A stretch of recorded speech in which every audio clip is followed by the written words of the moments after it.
Solid interview today I had.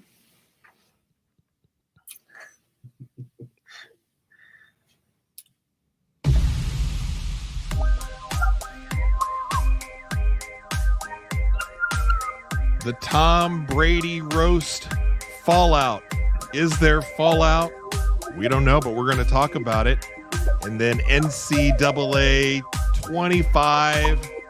Big news hit today. Greg was lighting up my phone.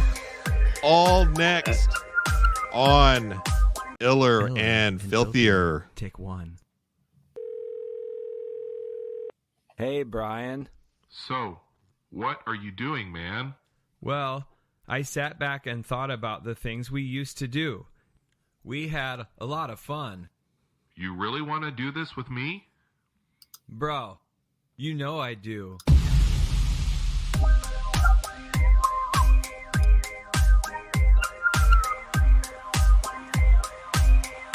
We've made it to episode 5 of Iller and Filthier.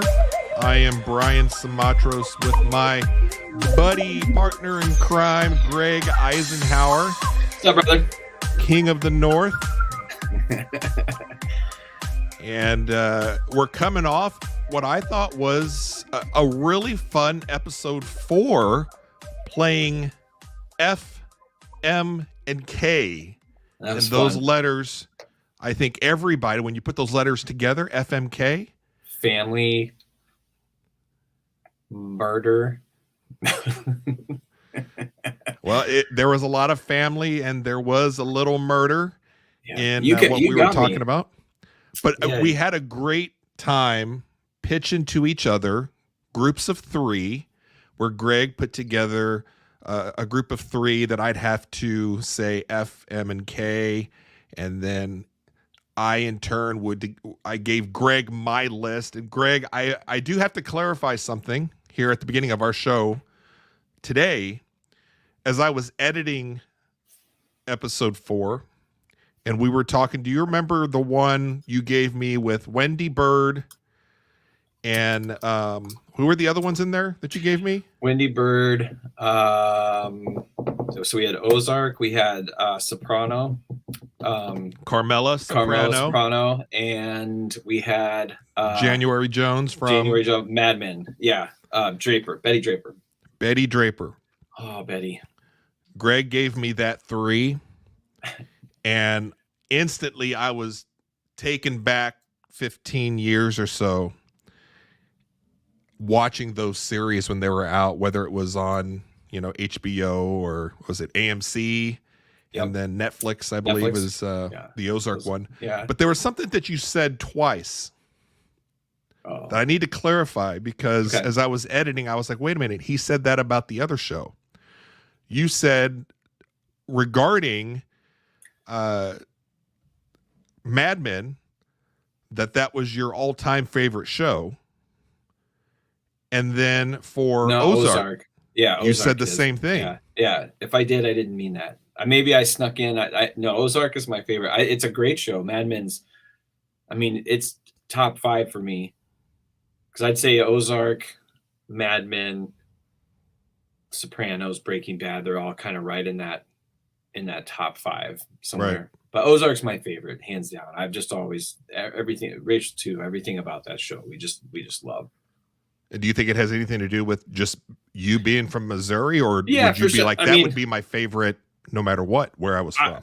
Yeah, I think so. I think I get asked that all the time, obviously. So all my friends up here, people that know me, are always asking. And it's funny is that, I don't know if you knew this, but most of that footage was shot in Georgia.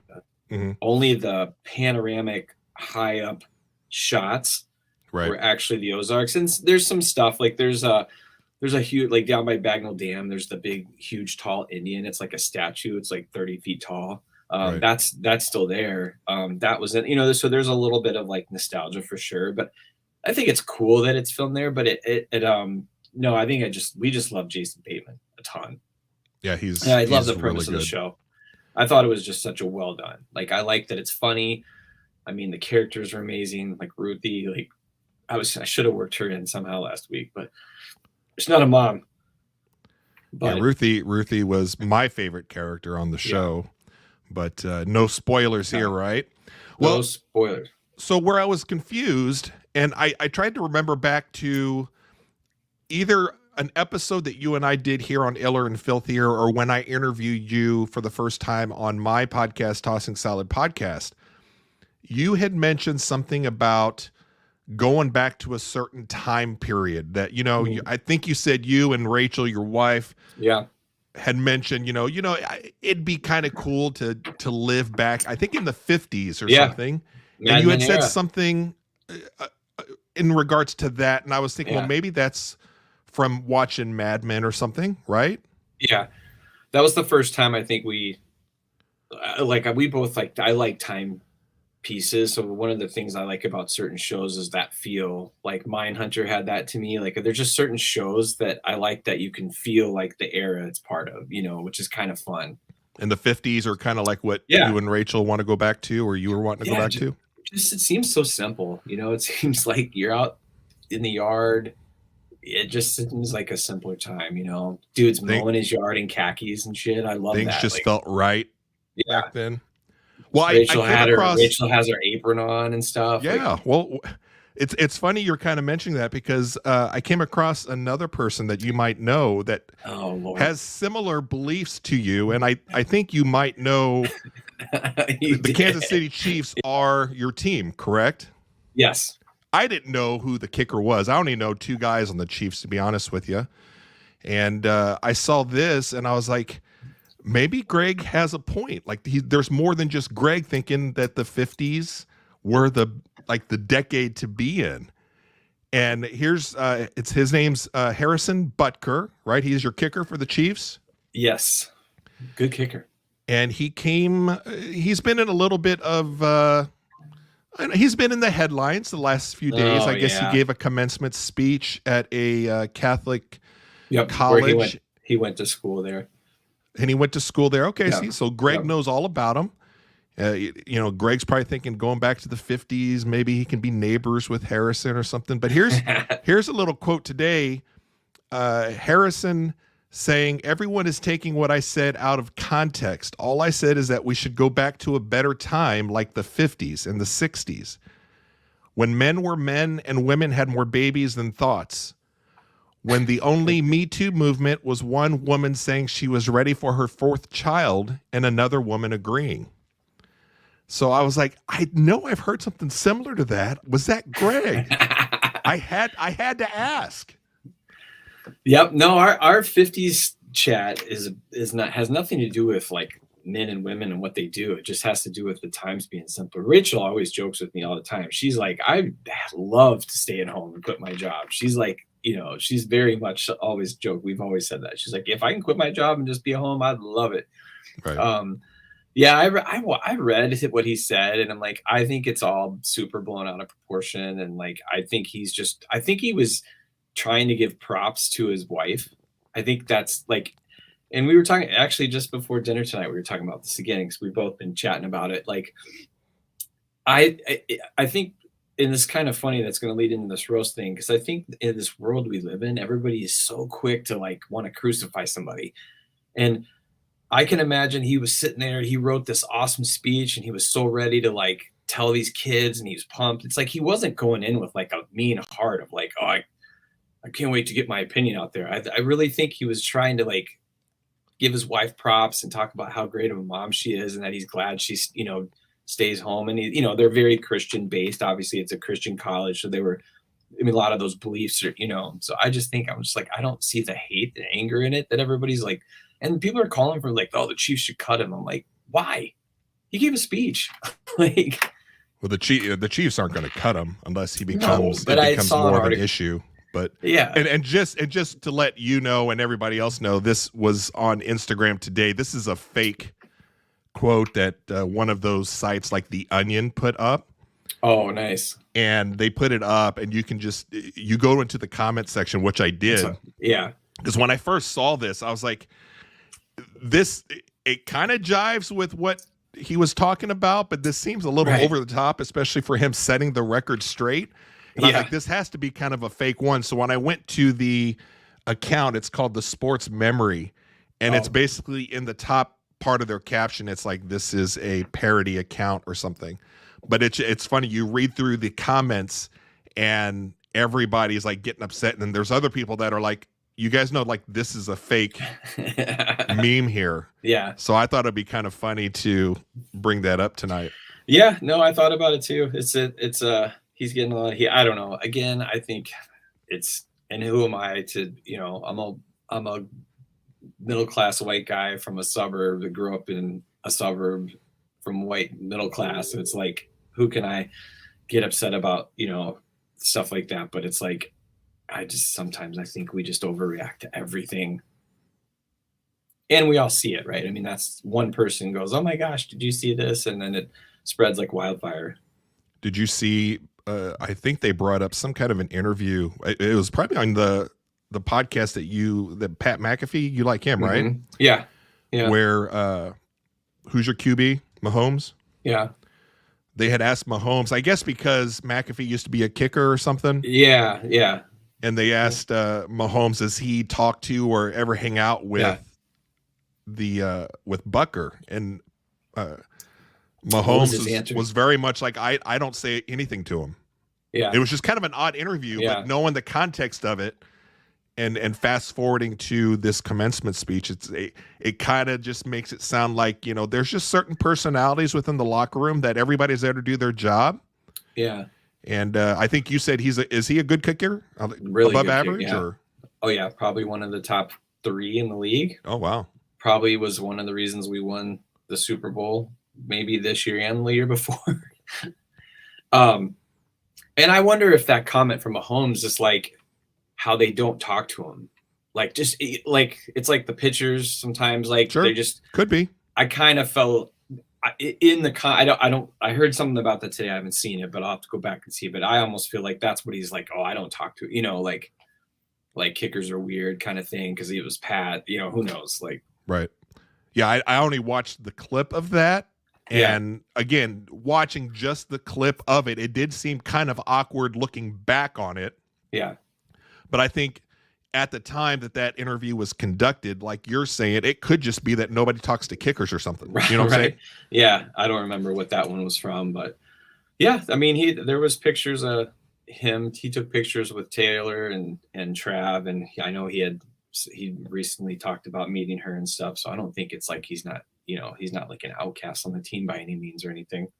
Well, let's keep an eye on the pulse of this one here and see where it goes. It doesn't seem to be letting up as of today, which is Thursday.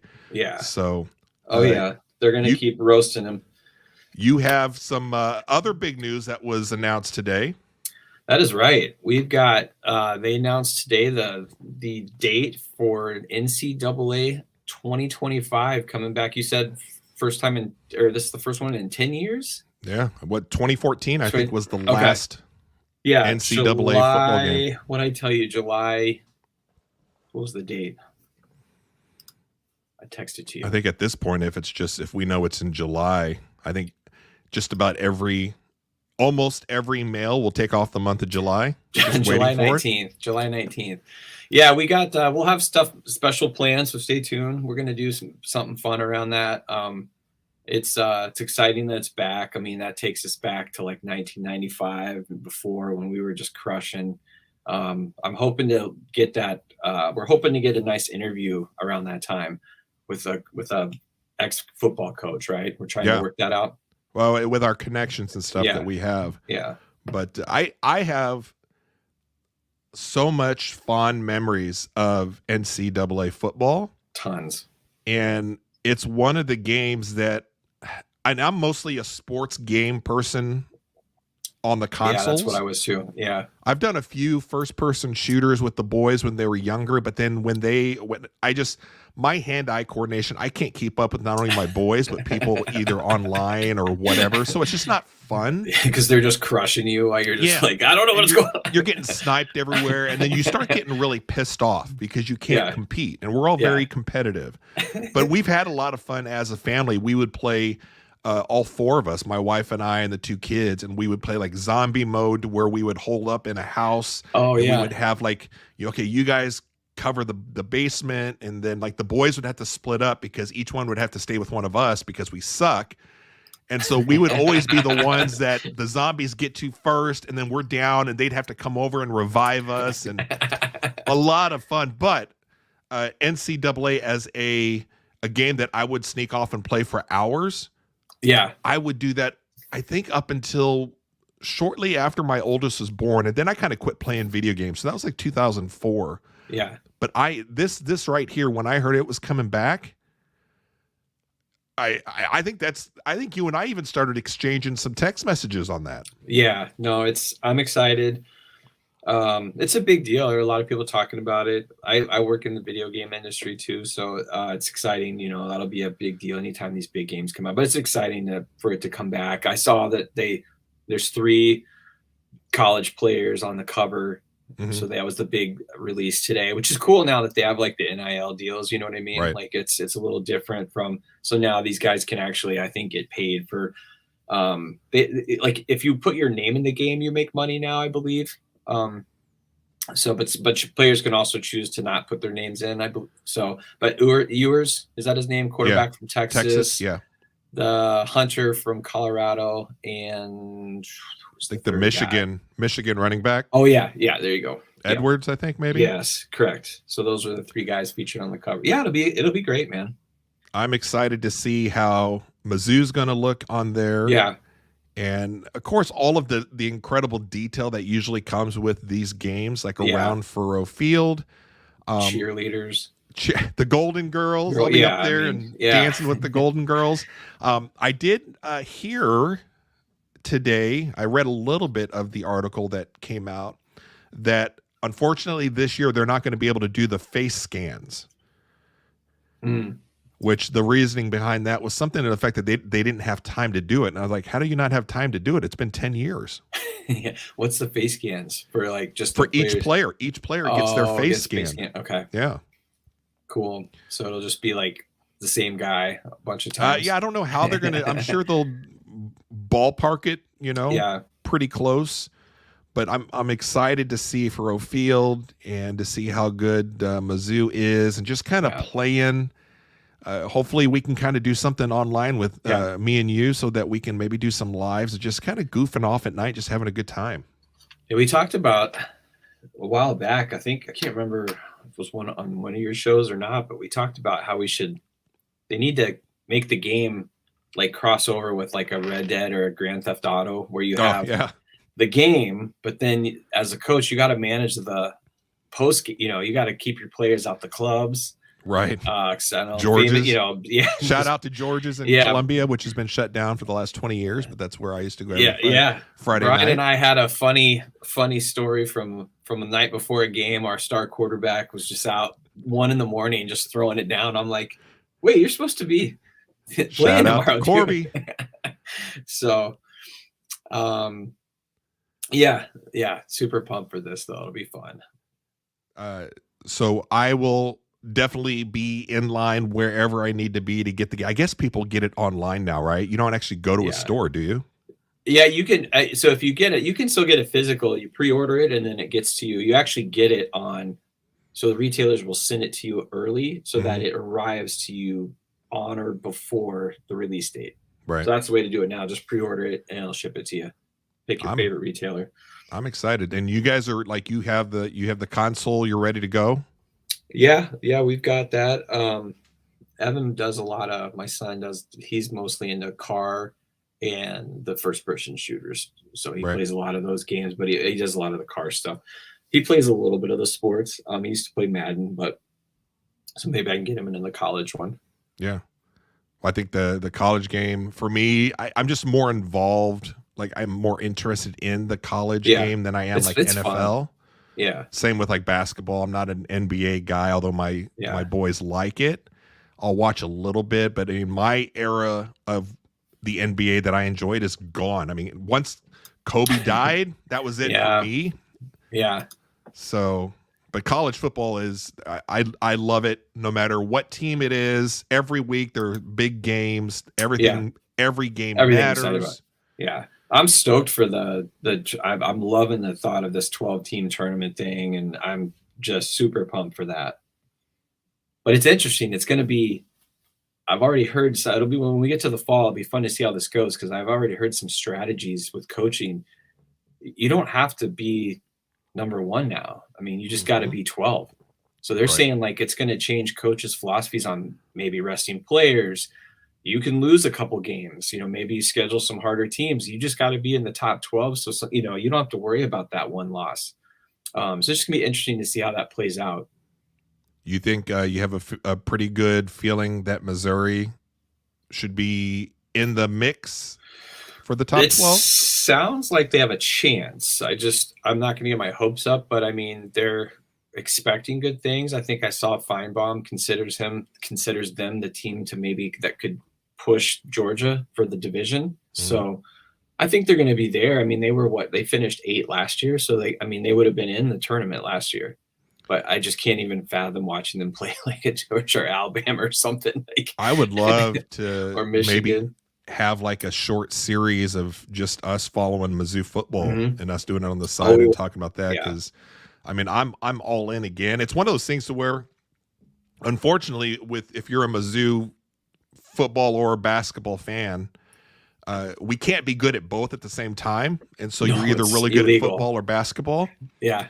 But luckily we've been pretty good at football the last few years. And I am all bought in on everything Mizzou football. Yeah. It's cool. It's exciting to see, the stadium, that renovation they're working. I mean, it's unreal. Yeah. It's people talk a lot of shit about them going to the SEC, but you see what they've done in that stadium and you can be like, oh, that's why they did it. Like, I mean, I think there were stats saying like they are the 3rd or 4th most successful SEC team since Missouri has joined. Yeah, that sounds right. As far as making it to like the SEC final and being competitive and having 10-win seasons. So I think Mizzou has done a pretty good job. I don't think they're anything like an SEC school. No. Their culture is more Big Ten. Yeah, I agree. Everything is all about money and football. So I'm glad. I hope they snap the line soon and just make the 4 divisions. And I mean, the fact that you've got Stanford and USC going to be playing Maryland in it's so dumb. Like at this point now, just make it 4 divisions, split it by the country, so people are playing guys around them. And like, I mean, that's really what it comes down to. That I think that's where it's going. Well, there's more college football talk and NCAA 25 talk down the road. Now we're getting into the meat of the show here. Did you see? It seemed like everybody was talking about it just a short few days ago. The roast of Tom Brady. I saw a lot of the highlights. I like in the world we live in now with TikTok and Instagram and Reels, man, you can just see so much. Like I enjoy little comedy bits. So anytime I'm on my phone, I got stuff coming up from old roasts. And so, I saw gist of it. I didn't watch the whole thing. This was the first one that was like live and unedited. Right. Most of the other ones that people have seen in the before, this actually goes back. There's a little history of this, which we can get into, but like the Comedy Central ones, those are like edited and pared down. And that's what I saw. Those are some of the jokes that were a little over the line that people were worried about. Like Maya got cut out of like actual live portion if they was on TV. But I thought they were great. That's the whole point. And so now the fallout is just when you've got the guy who signed up for it going, oh no, I feel bad, for my kids, my family, maybe I shouldn't have done it. It's like, dude, you signed up for it and you know what you're getting. Do you think that is legitimate from Brady, that he does feel bad about it? Or do you think this is all marketing from everybody? Because obviously if there's some regret afterwards, it feeds the beast of talking about the show. Because if everybody was like, it was fine. He was fine with it. But now if he feels guilty, it allows him to cover up the fact that he would put his family through that, or, I don't know that I didn't see anything directed towards his kids, but like I said, I only saw kind of the highlight reels, if you will. I know there was a lot of talk about his ex-wife and stuff. And I think it's because I think that's what people are kind of talking about with going after the ex-wife, and obviously the kids are going to see it and stuff, and the wife was not happy with it. Yeah, but that's like, and there was the whole thing that he seemed to get upset about the comment about Robert Kraft, and everybody, around here heard people say like, different media outlets and stuff like, dude, you let everybody go after your family, but then you get mad when Robert Kraft joke comes up. Like, and you think that was legit real, or do you think that was no, staged? I don't know. I mean, they say it wasn't, but that's the hard thing, that to your point, it's really hard in this day and age to understand what's real. And is this just to get people talking about it? But, or does it even matter? To be honest with you, does it matter that if whatever on that dais was staged or not? It was all just for entertainment, so it shouldn't matter. Yeah, but I was looking back at like I love the roast, and I've watched them, and I love the highlights more. But look at the ones that have the old ones from Comedy Central, I think they're absolutely hilarious. But that's the whole point, and this goes back, and maybe we can get into it, that the Friars Club started in the early 1900s. I was kind of checking I was trying to go back and understand, because it all started with like Dean Martin and those kind of Rat Pack guys. Mm-hmm. But in the 60s, it started becoming, they would do these roasts, and they would do them on television. Dean Martin, Celebrity Roast, it's where it all started. It all comes from a place of love. They say we only roast the ones we love. And the ones on Comedy Central are always like, the guys would get up there and just crush them, right? Just, your friends just making fun of everything you do. It's uncomfortable, but it's funny. And then at the end, there's always that like, but man, I love you. It's like there was always that piece. I didn't see that as much in this, but on the previous ones, they'd always, they'd rip them and then sit there and be like, man, I just, give them like the last couple lines of love and that I respect you, blah, blah, blah. But it was funny because Larry King said the first time he was on a roast, and he said, it was in the 70s, I think. And he goes, man, they're dropping F-bombs on there. And he's like, I thought I was going to die. He's like, it's like that. It just, now it's so common, but there's a lot of swearing. It's just a loose atmosphere, right? They're drinking and they're having fun. And I think it's great. It's a famous person gathers a room full of friends, celebrity fans, some of the funniest stand-up comics. It's like, that's been the recipe for years. Right. One of my favorites, and one of the top considered one, is the Charlie Sheen one. Yeah. And they said that one of the reasons it was so good is that he's very thick-skinned, and his skeletons were all out there. People knew him, and they got a chance to talk about him. But dude, they hit you hard. And the Pete Davidson one, like I think I sent that to you.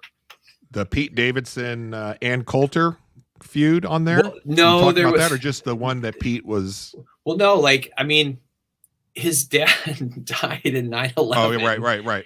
And so there were two comments made. Like one was from him. He said himself. He's talking. Snoop Dogg was there, and he said, the only person with more lungs or more smoke in his lungs than Snoop Dogg was Pete Davidson's dad.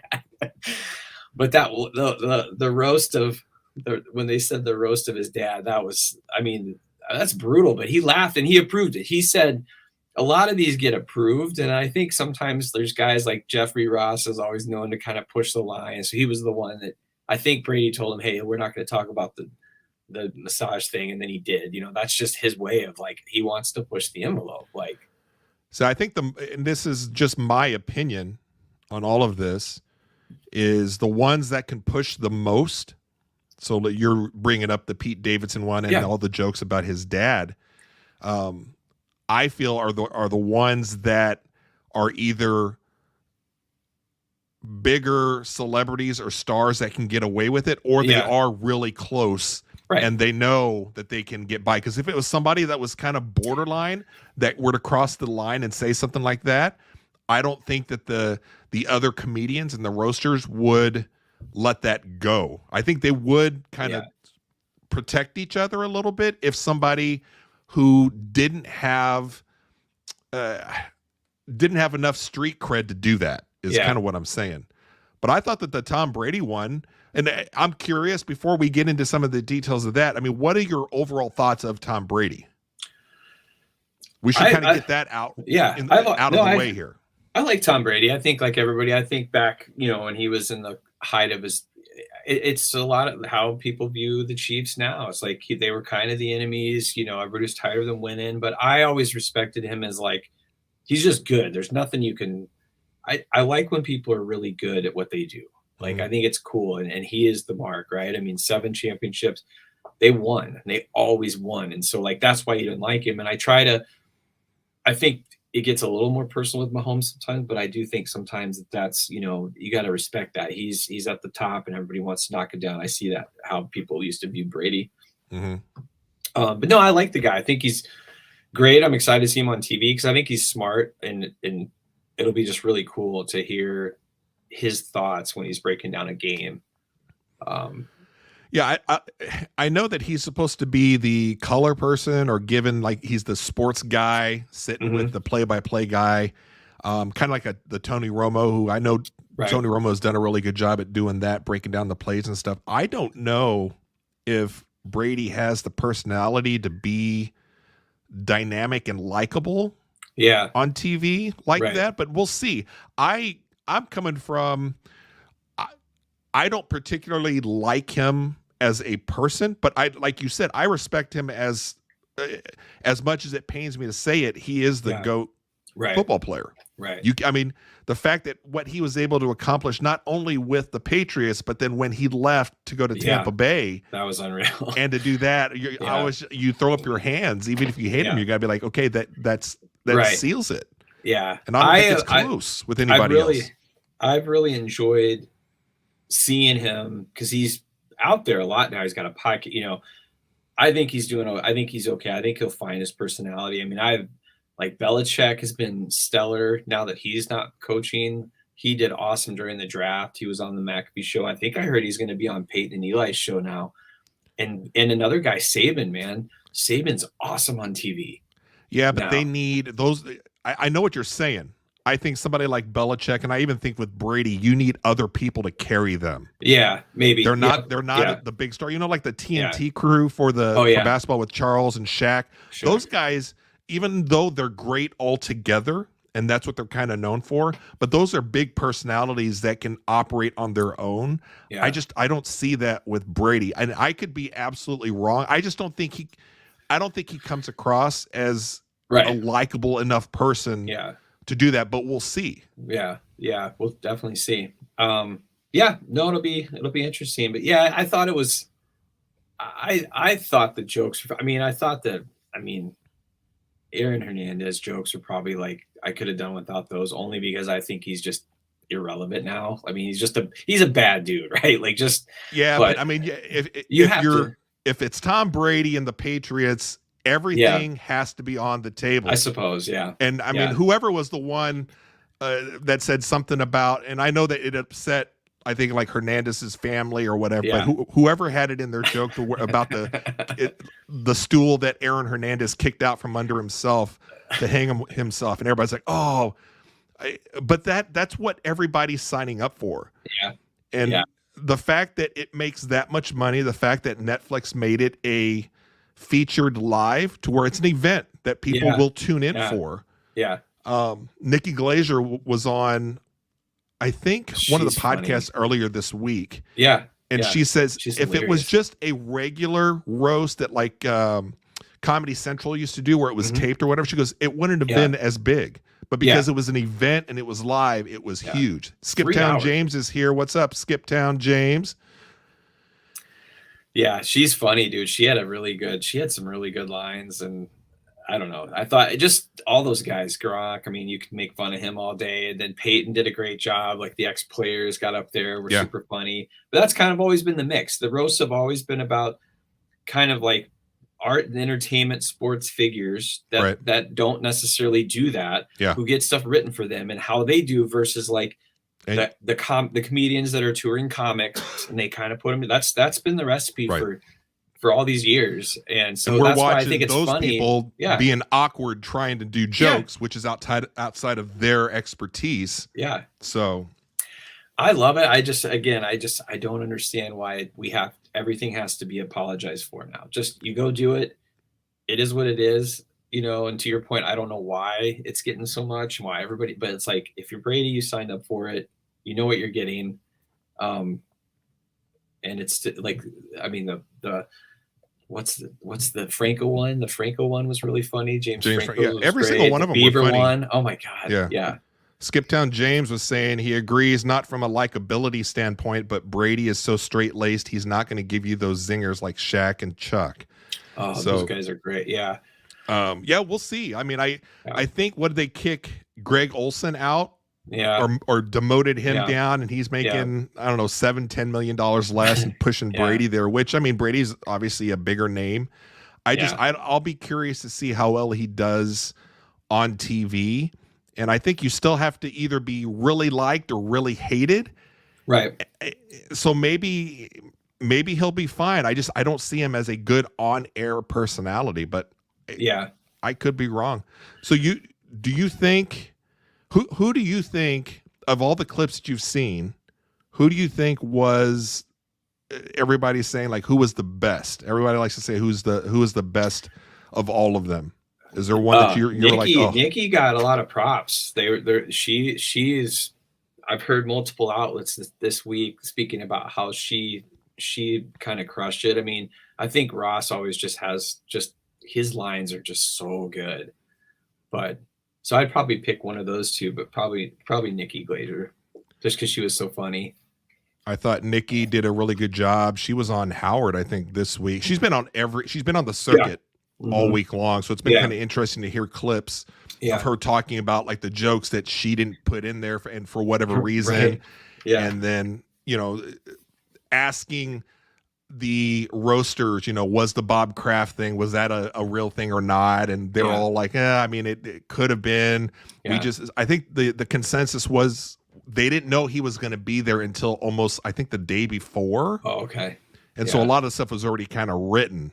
Yeah. But which makes sense. Yeah, I saw her on something today talking about somebody used her, like, not purposely, but like a joke was said that was almost identical to hers. Right. And it was already in the prompter, so she was quickly trying to like figure out, should she say it or not? Like, that's why they make the big bucks as the roasters, because you've got to switch it up. If somebody takes one of your jokes, you've got to decide, okay, is it similar enough? Can I tell it better, or do I change it up? Skiptown Denise is in here also. Edelnut. So I liked him. I thought Edelman, Gronk was good. I will say the only time I felt bad for somebody was Gronk. And the moment was they came back from the break or something. Yeah. And who was the host? Was it Kevin Hart? Kevin Hart. Yeah, Kevin Hart. I heard he crushed it too. Kevin Hart was talking about Nikki doing so well, and talking about the Gronkowski joke where she talked about the what was it, the Bitcoin? The Bitcoin was the one. Yeah. Yeah. Even Gronk was like, me don't know that's not money. And then, but the funny thing was, as Kevin was talking about it, he was telling Gronk, he was like, Gronk, you can't play into that. He was like making fun of Gronk on a different level. Right. And they cut to Gronk, and you can see on his face, he didn't understand that they were making more fun of him at the moment. Yeah. He's got CTE, man. But Gronk is like he's just a grown 5-year-old. Yeah. Right? Yeah. But I thought he did well, and that was the only time that I kind of felt bad. But I thought Nikki did a good job. My favorite was this Tony Hinchcliffe. Yeah. I've never heard of him. But this Kill Tony podcast where he, I don't know, did you see that clip with him to where he's just walking the stage? Oh, yeah. As he passes each one of them, I mean, he's just zinging. Yeah.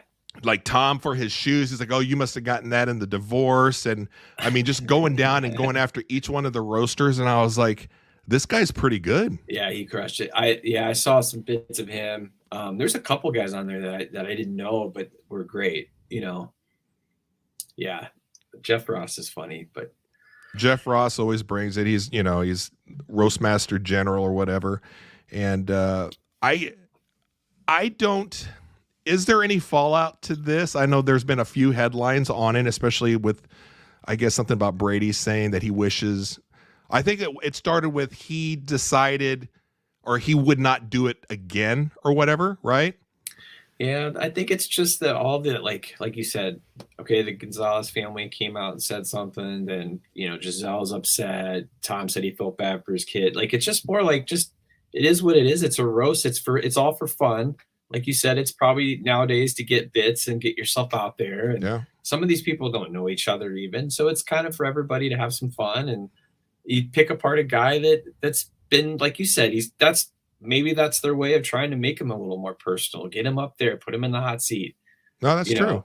That's true. I mean, that's like with even, I was happy he did it for that reason. Like that lets me see he's having fun now. He's done playing. He can him, Bieber, even like when Trump did it, you're like, if there's one thing to get up there and just to sit there and take it from these professional roasters. Yeah.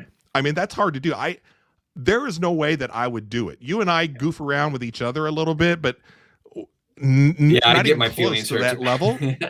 Would you do it? Would you let your friends do it? I mean, I feel like your friends do that anyway, naturally, but not in that setting. No, I wouldn't want to do that. Like, I'd cry. I'd be like, oh man. Mia Gordon saying Tony killed it also. I think she is Skip Town, James and Denise's spawn. So she'd be a little younger. I think Tony's more of a younger comedian out there or something. So a little bit before my time. I didn't know anything about him until I saw him there, and I was like, that guy was pretty good. What are your thoughts on when Kim got up there? I thought it was funny because some of the lines to them. I said Brady had a good one about her. Like, I'm more worried about your kids or with your husband or something like that. I don't know. Yeah, you know how I feel about Kim. Yeah. If you haven't, go see episode 4. Nice plug for us. Thank you. Thank you. Who were the what were the 3? Just real briefly, because episode Chris, 4 for Greg and I for Iller and Filthier, we did FMK and presented each other with groupings of 3, and one was Kim, Chris, and Caitlyn Jenner. Chris and Caitlyn Jenner. So it was a special Mother's Day FMK. They were all mothers. Like the mother heads of that family. So that was a good one. So I K'd Chris. Don't give away too much. Have them go. Yeah, all right. You guys just go watch it. It was a good show. Very good controversial. Episode. But the fact that I guess reports were once it finished live and then they re-aired it on Netflix, they cut out all the boos. Yeah. I don't have Netflix now, so I couldn't verify it. I didn't see. I heard the same thing. I think that's normal. I think people just whatever. But I don't know why you'd boo her. Like, I mean, it's not like she's done anything too terrible in the world.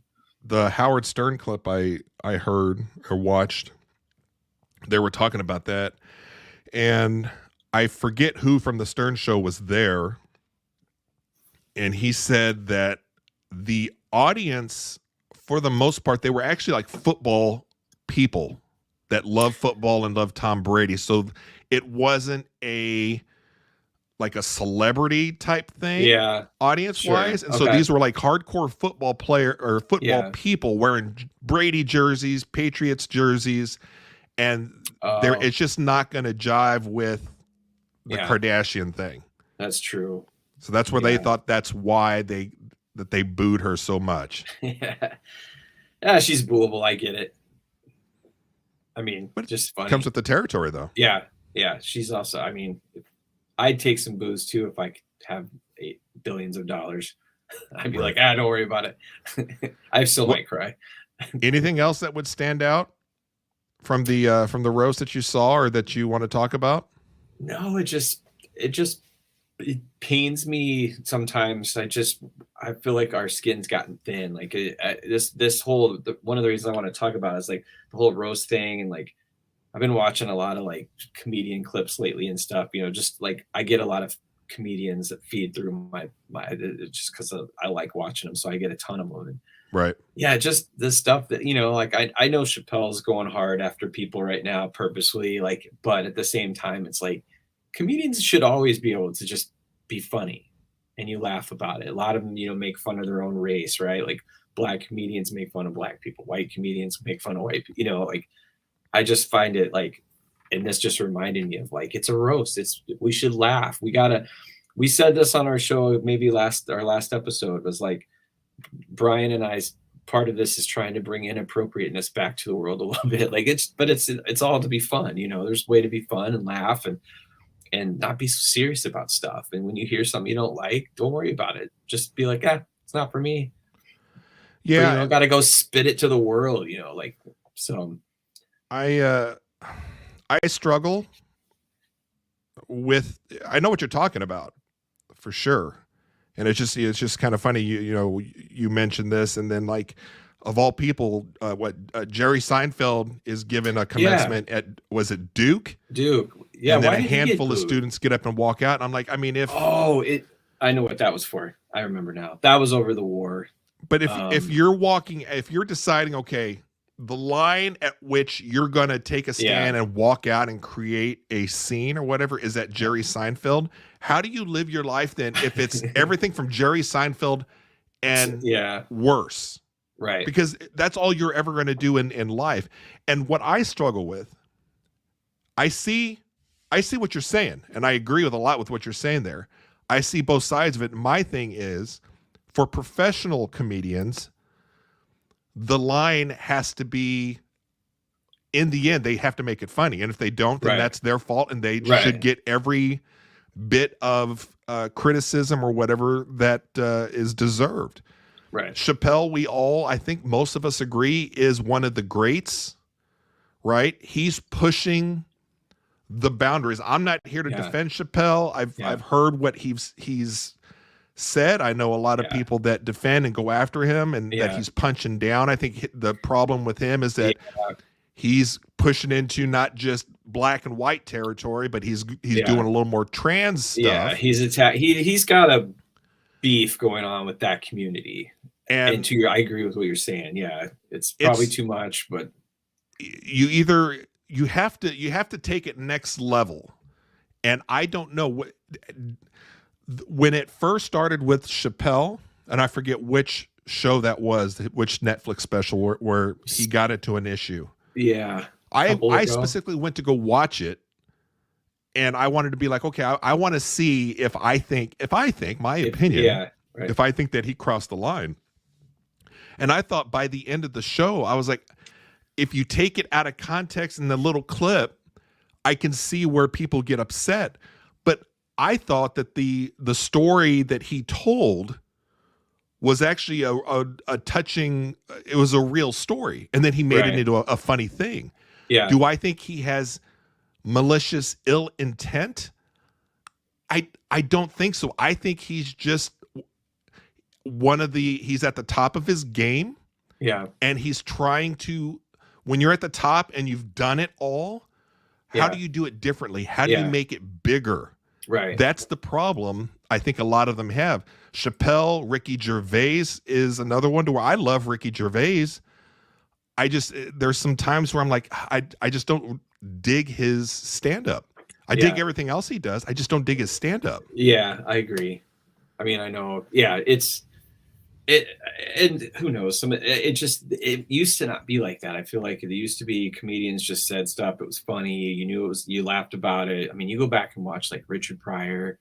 I mean, he said some crazy stuff, like inappropriate, but it's funny and you laugh. And now TikTok, Instagram, we can all make a show of leaving and make it, put it online and get views and clicks. Skiptown James saying, if Jerry Seinfeld is so oppressive to you that you walk out of commencement, don't you dare show up when Larry David is the honorary. And I totally agree. I love Larry David. And I've been told several times, especially by my wife, Amy, she's like, you're as close to a Larry David as I know. Which is why I don't have friends, Greg. But you have one, buddy. Well, I have one who decided to do a show with me, luckily. But that's a great point, Skiptown James. I struggle with I try to see everybody's side of things, right? And I think, Greg, you kind of do the same thing. I mean, I've said it before. I think you're just a kind-hearted guy from what I know about you. And absolutely think there's a lot of things that we have in common, and there's probably a good handful of things that we just don't agree on or don't see eye to eye on or whatever. But I know at least you're coming from goodwill, good intent. I think you're a good, kind-hearted person. Okay. So do I have to agree with everything that you say? No. But my thing is hearing you say something that maybe is different from me, or hearing maybe Jerry Seinfeld saying something. Yeah. And then deciphering, okay, is that a joke? Is he trying to be funny, or is he trying to say something that I don't agree with? Well, maybe can that open me up into seeing something differently? So can I take a step back and not get emotionally charged up and try to see the other side of things? Yeah. That's a tough thing. And you're right. Today, 2024, I wouldn't want to be a comedian. I wouldn't give a commencement speech to any college. Yeah. We went and saw the Sklar brothers. They're two twins, comedians, maybe a month or two ago. Super funny, but they had a couple like stuff that you would think wouldn't be talked about. And it was funny. It made me laugh. Like that. It's sometimes things aren't intended to hurt people. They're to be funny. And I know that there's the other side of the coin where people would go, well, Greg, that's not right. Because but at the same time, maybe it's not funny to everybody, but it's just intended to be funny. And sometimes I think it's okay to just laugh and let it go. But that's easy for me to say. I've always been that way. I'm a big believer in the if you don't like it, turn the channel, like whatever it is, art, music, food, anything. It's like, right. It's not for everybody. And we get to pick and choose what we like. And it's not wrong for us to like other things. And, it doesn't have to appeal to everybody. Like we all have different tastes or whatever. And I will say, and I'll be honest with you, when we were brainstorming on episode 4, the episode before this one, and we were doing the FMK of a bunch of different people, groupings, and we were making, and then we got the idea to make kind of a Mother's Day theme. So it all had to do with mothers. Yeah. I was like, could this be taken distastefully somehow? Right. And there was a part of me that was like, I don't know if we should do it. And so that's why I was like, don't do it on Tossing Salad, do it on Iller and Filthier, because it's iller and it's filthier. Yeah. Yeah. But you said it several times. I mean, it's like,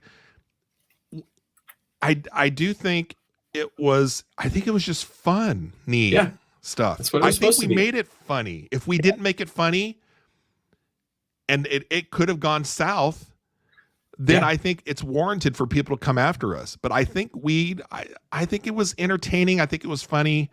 I don't see how anybody can be put off by it. Even the Casey Anthony one, which I thought was brilliant, that I gave you Nancy Grace. Oh, yeah. Patsy Ramsey and Casey Anthony. Yeah. And Greg had to FMK those 3. Yeah. And when you think about it, you're like, oh, this is so distasteful. And I can see friends of mine being like upset with me for it. Yeah. But like I said in the show, I was like, look, the women on here that he's choosing between, they're all have done nothing wrong by the law, right? They're all not guilty. Right. I got some shit from my wife after that, though. When we went up and talked, she's like, so you really didn't know who this was? And I was like, no, I had you thought she was Heidi Fleiss. No, yes. At first, yes, but I actually thought, and we figured this out after the show, I had her and Amanda Knox mixed up. Oh, really? Amanda Knox is the roommate one, I think. Amanda Knox was the one from where the murder took place in Italy, right? Yes. So I had those two crossed. So Rach was giving me shit afterwards, about Casey, because I was like, I didn't know much about her, but I said, hey, I went with the rules by law. I had to pick. And did Rachel at least know who Casey Anthony was? Oh yeah, yeah. Okay, yeah. Well, that's why I was like, when you said, okay, I'm going to go with the big K first with Patsy Ramsey, and I was like, over Casey of all the people here. Yeah, I mean, hey, rules are rules. You do it for the show.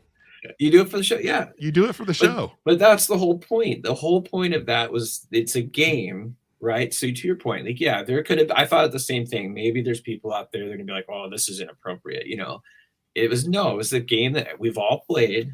It's fun. You play it with people you know, and we just were like, let's make it about somebody has to be a mom. That was the criteria for in TV and entertainment. And I just thought it was fun. I thought it was fun. It was cool the way we did it, and got a chance to talk about shows and some of this stuff. All reasonable people that think that they are kind of funny and aren't duds in life. They've all played this game. FMK. Yeah, it's fun. Everybody. And you think if anybody's out there to put you uncomfortable too. If anybody thought that our show was uncomfortable, that episode, I would hate for them to see what I do with my wife when we play certain games. And we do games like that even worse because we do it with people that we know of. Correct. That's how that's I believe how it's typically done. It's usually, you know, people in your community, or that's kind of the fun of it. It's like, you know, like how many times like it's got me thinking though, where do you think where's your statistics at of what you've been to other people? Right. It's exactly what we've talked about before, because we've had ones to where we're like, okay, who's the ugliest dad but the hottest mom, and we'll list them in order, and then we'll try to figure out, okay, well, obviously it's because he's got money, and it obviously is. There's no other reason for it, and I just know. Right. And then I'm thinking, what if these other couples are doing the same game and they're like, am I the ugly one? Yeah. Or is my wife the ugly? Like, who would be the ugly one? Because then you also play the games of, well, who are the ones that are like kind of even? Yeah. Right. Like I gotta think if Rachel's friends played, I gotta be high on the married list. I feel like. You think you'd be on the married list versus the F list? I think I'm more of a Mary, just because I think people, like, I try to be a good guy. I think I have a reputation I get it. A good soul, a good heart. Rachel's probably talked about our sex life, so they're probably like, well, that's out. So like, if it was, so Greg and I, we've always joked about this. So back in college, we had this little group. It was like a little friends group, like the show Friends. Yep. With the exception of I was with this group of couples, but I had no female coupling. Like I was just attached to them. So they were all a couple. You were Gunther. But we had the other guy of our group. This guy's name was Lance, who was like the hottest, most attractive person you could ever come across. Like even Greg and I at the time were like, we're like, fuck, Lance, you are so hot. He would walk in places and girls would just stare at him. He looked like Tom Cruise. Like, and I feel like if the three of us are thrown in there, it'd be like, okay, hey, like the girls are like, hey, FMK, Brian, Greg, or Lance. Oh, yeah. I mean, the thing is, I think easily all the girls would have the big F, because they'd be like, oh, we're going F first because we're going to F Lance, because I don't think they'd want to marry him. Right. No, because no hate to Lance. No, but his personality setting on his Madden score would be a little bit lower. Yeah. He's all about the F, and I agree. He's a 99 on appearance. And then I think it's just easier after that too, because then it's like they're gonna marry you, and then I'm the one that gets the K. So I'm like, I need to hang out with two other people that are like worse than I am. Oh yeah, you need to downgrade. Yeah, I have to downgrade by a lot, because I want to either be the Mary or the F. Yeah, at some point. Is there truck stops near you? Like, hang out with some dudes. Like, watch out for some lot lizards. Well, I mean, so we talked about a bunch of fun stuff tonight. It was the Tom Brady roast. If there's been has there been a fallout from that or not? And I think we just came to the conclusion that a lot of it's just all for entertainment, and really don't feel bad for anybody on there. We talked about NCAA football 25 coming out. That should be out next month, right? Yeah, 2 months, July 19th. Yeah. Should be on Friday. Greg and I are trying to devise a way for us to play live on here. Yeah, might just have to come to your house for a weekend. Yeah. And then talking about our last episode, FMK, which if you guys haven't seen it, it's out there live. You can watch the video on YouTube. You can check out the podcast It's on every single podcast platform out there. And then we've got clips on it's like 3 full-time jobs, right? Trying to keep up with this. TikTok, Instagram, Threads, YouTube. Yep. So, Greg, anything else before we end the show? No, man. It's been a good week, and we'll stick with this. We're gonna do some more fun stuff. We're looking at what Thursdays as being. Yeah, we're gonna try to keep doing Thursdays. Yeah. So next week, come back, watch us on Iller and Filthier. The best way to get involved with the show is when we record these live on Thursdays, and then we kind of edit and put it all together, and then we release it as the official show. So you'll be part of the show if you guys are here during the live. So come to Iller and Filthier on YouTube, subscribe, follow, and we'll see you guys later. Skiptown James, thanks for hanging out tonight. Yep. Greg, I will see you, buddy. All right.